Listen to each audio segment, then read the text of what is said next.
bienvenue sur Écolo Info TV, la nouvelle émission télé d'Écolo Info. Vous connaissez tous écoloinfo.com. Nous avons décidé de faire une petite émission de télé pour représenter un petit peu l'équipe, tous les rédacteurs qui sont derrière écoloinfo.com, et puis vous présenter des initiatives un petit peu sympathiques autour toujours de l'écologie et du développement durable. Donc aujourd'hui, je vais vous présenter le lieu dans lequel nous nous trouvons. Nous allons également parler avec Nathalie Jouat, l'auteure du guide du woofing. Et puis pour terminer, on va faire un petit zoom sur l'une des initiatives d'écoloinfo.com.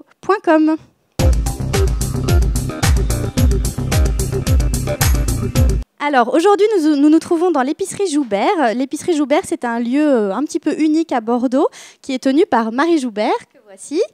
Bonjour Marie. Alors, est-ce que tu peux nous expliquer un petit peu le concept de l'épicerie Joubert ?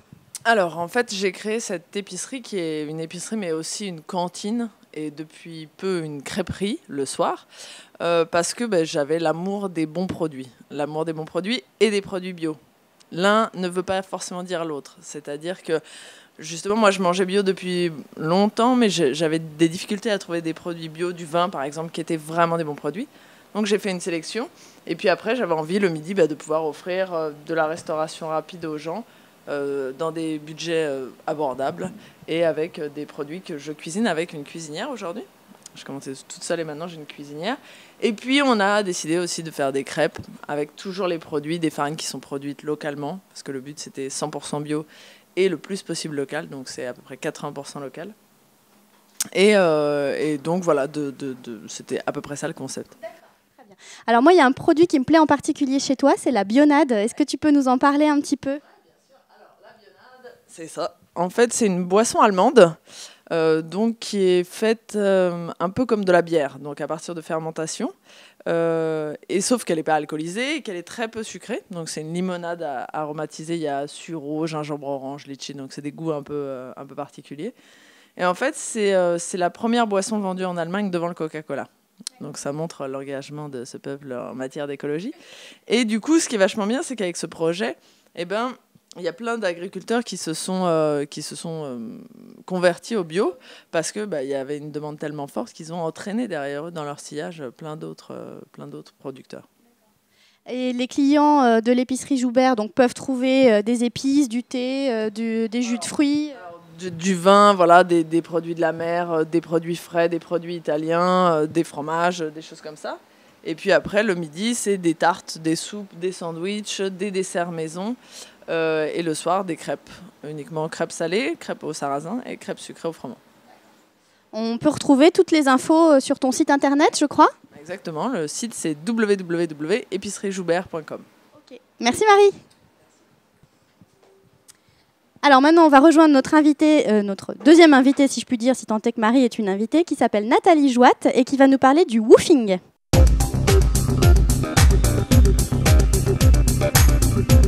Salut Nathalie, alors toi tu es membre d'écoloinfo.com tout comme moi, tu écris des articles sur le bien-être, le voyage et la maternité, on voit peut-être pas, et donc tu as écrit ce livre sur le woofing.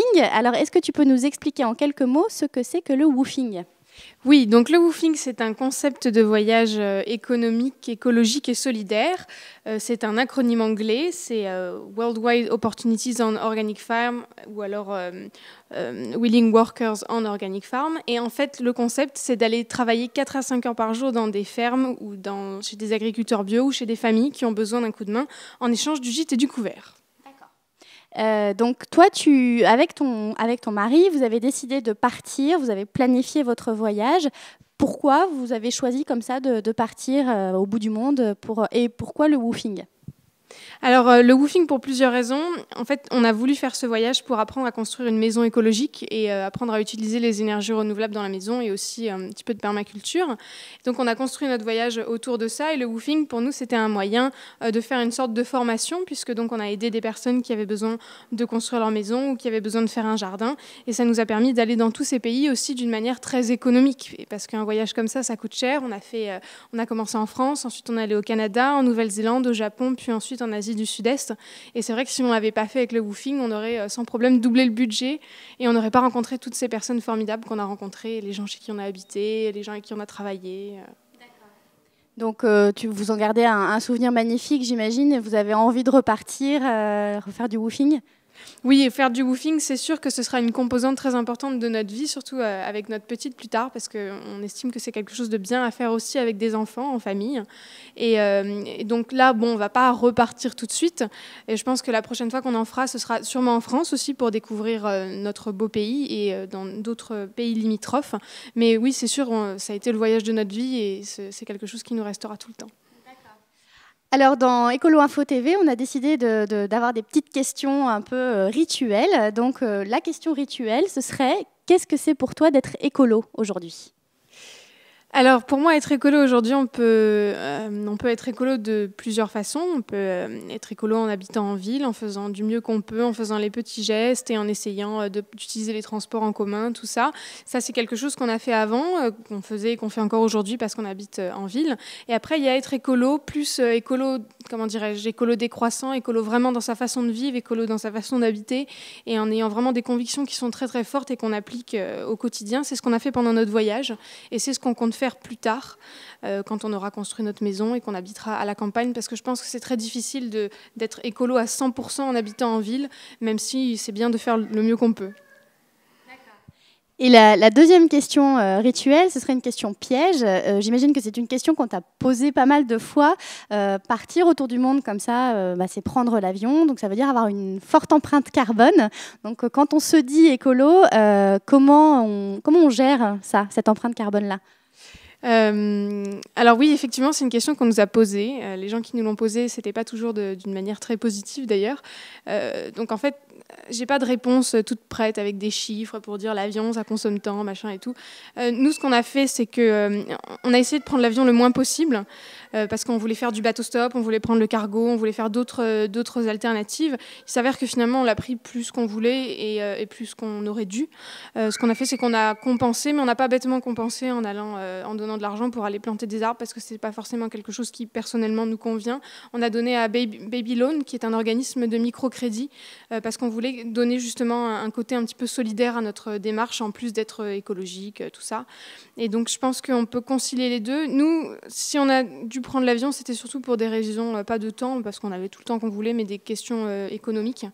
Donc je pense que c'est important de faire les choses qu'on doit faire quand il faut les faire. D'accord. Alors maintenant, on va un petit peu plus parler en détail du livre. Donc peut-être que tu peux le prendre. On va le regarder un petit peu. Alors ce livre, tu as mis combien de temps à l'écrire à peu près ? Je crois que ça s'est fait assez vite en fait. Oui, ça s'est fait très rapidement déjà parce qu'on a eu la chance de trouver un éditeur, Democratic Book, qui m'a soutenue et qui a respecté pas mal de mes demandes, donc toutes mes demandes d'ailleurs, donc c'est vraiment super. Le livre a été écrit en 4 mois. Alors moi, ce que je trouve intéressant dans ce livre, c'est que c'est un guide qui est vraiment un guide très pratique. Il y a des pages de notes, notamment, où la personne va pouvoir écrire un petit peu ses idées, ses rencontres, les numéros de téléphone des gens qu'elle croise. Enfin, voilà. Tu as même proposé, je crois, les noms des adresses, des contacts et tout ça. Il y a aussi ce qu'on appelle des QR codes. Est-ce que tu peux nous expliquer ce que c'est que les QR codes ?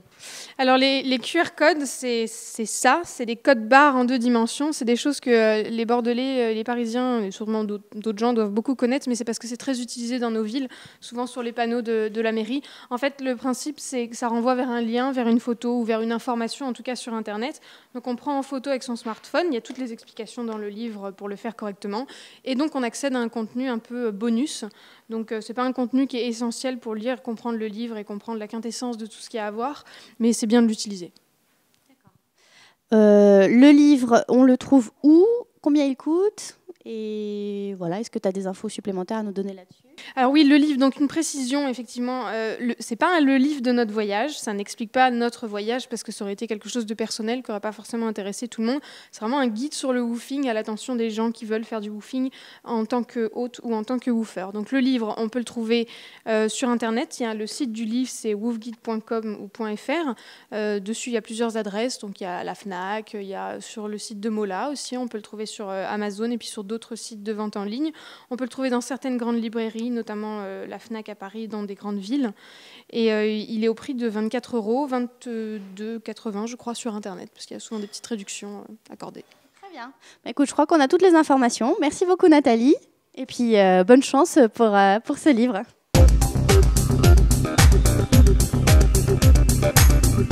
Donc écoloinfo.com, c'est donc un site, c'est des outils, des barres d'outils. On a récemment refait un petit peu le site pour qu'il soit encore plus pratique. Et écoloinfo.com, c'est également des événements qu'on essaye de faire dans la vraie vie. Et notamment ici à Bordeaux, on a choisi de relancer ce qu'on appelle les apéros écolos. Donc les apéros écolos, c'est quoi? C'est une fois par mois, on va se réunir avec des gens. Alors on lance les invitations sur Facebook, on a des abonnés à notre newsletter, etc. Enfin, les gens se repassent un petit peu le sujet. On a un lieu chaque mois et on va parler de thématiques. Voilà, l'idée, si vous voulez participer aux apéros écolos, c'est de vous rendre sur la page Facebook en question. Donc on vous donnera toutes les infos à la fin de cette émission. Et puis, venez nous retrouver nombreux pour le prochain apéro écolo. Voilà. Eh bien, écoutez, je vous remercie de m'avoir regardé pendant tout ce temps. C'était une première, donc j'imagine qu'il y a des petits cafouillages à régler pour la prochaine fois. Mais en tout cas, c'est un plaisir. Et puis, j'espère que vous serez nombreux à nous regarder chaque mois maintenant, si on essaye de faire ce projet tous les mois. À très bientôt. Merci.